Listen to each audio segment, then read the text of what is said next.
Master Jet ask lang po if nag-MPL po ba ay consolidated po ang emergency loan doon, meaning bayad na po ang emergency loan. Salamat po sa pagsagot. So, para po sa pagsagot sa tanong na ito ay babalikan natin yung terms and conditions ng GSIS MPL Flex. Ito po ay galing mismo sa GSIS. Sa kanila pong website, kung titingnan po natin sa website nila, hanapin po natin yung GFAL Active kasi para po sa mga active members. Yung GFAL Active, tapos nandoon po yung listahan from benefits, tapos meron pong loans. Pipiliin po natin doon yung multipurpose loan flex or MPL Flex kasi po ito yung ating concern.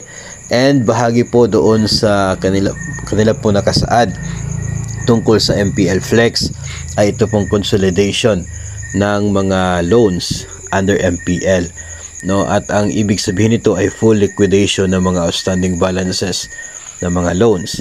Pero sa part po ng atin pong emergency loan, sinasabi dito outstanding balances of loans including surcharges, if any to be waived, will be computed to the date of granting of MPL Flex. Emergency loan accounts that are in arrears, unpaid for less than 6 months, or in default, unpaid for more than 6 months, as well as GFAL arrears will be deducted from the proceeds of MPL Plus. MPL Flex po, yung ating po tinutukoy dito.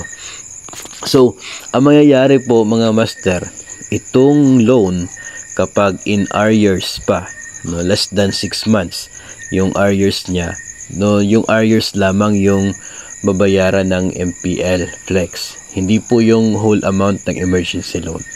So, yung hindi lamang po na-update na payment, yun naman po yung babayaran. Pero kung ang status ng emergency loan ay in default or due and demandable, ibig sabihin more than 6 months na yung kanyang arrears, so that's the time na yung buong halaga ng emergency loan ay babayaran ng inyo pong MPL Flex. So ibabawas from your proceeds ang whole amount kapag due and demandable na ang emergency loan. Ito po ay kapag tayo ay mag-download ng form sa MPL Flex sa ibabang bahagi, kung hard copy po ng application, sa likod po ito naka-imprinta. Ito po yung computation ng net proceeds. Pagkatapos po ng proceeds before arrears, ibabawas itong emergency loan arrears. Arrears ng emergency loan or OBAL or outstanding balance kung past due. Ito po ay kapag yung sinasabi natin kanina na due and demandable na. Tapos i-deduct din yung GFAL arrears. Tapos yung resulta pagkatapos ma-deduct itong dalawa, yun na yung magiging net proceeds. So malinaw na arrears lamang po yung ibabawas from the MPL, not the whole amount, basta kay hindi pa po due and demandable ang isa pong loan. Kapag ganyan po ay mananatili pa rin yung deduction ng emergency loan at ng GFAL sa inyo pong payslip kasi hindi naman po siya na fully paid. Parang in-update lamang siya. Yung kulang sa monthly payments, yun po yung bayaran ng MPL Flex para maging updated yung status ng loan. Kapag updated, active ang status, so hindi na po siya in arrears, wala na po siyang kulang sa kanya pong ideal balance, so hindi pa rin po fully paid yun.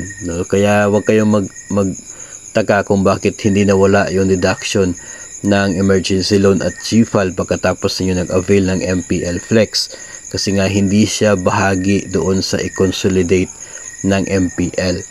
Tanging yung arrears lamang nila at if ever na due and demandable, so that's the time na maging part na siya. Kabilang din sa mga loans na hindi po consolidated in the MPL Flex ay ito pong computer loan, policy loan, at maging housing loan. Kasi ito po ay may kanya-kanyang mga other kinds of siguro mga collaterals or other ways. So So kaya sila po ay hindi bahagi ng consolidated sa MPL Flex. So magiging mananatili pa rin po sila na kung kayo po ay may loan na katulad nito, after niyo mag-avail ng MPL Flex ay mananatili pa rin sila, no, for as long as hindi pa po sila fully paid. So yun lamang po ng ating magiging sagot. Again, yun po ay ayon sa terms and conditions ng bagong loan offer ng GSIS na GSIS MPL Flex. Para po sa iba pang mga katanungan tungkol dito, pwede rin po kayong makipag-ugnayan sa pinakamalapit po ninyo na GSIS branch para po mabigyan nilang pansin yung inyo pong mga specific na mga tanong na pwede pong hindi natin nasasagot. And pwede din po kayong mag-email sa gsiscares@gsis.gov.ph.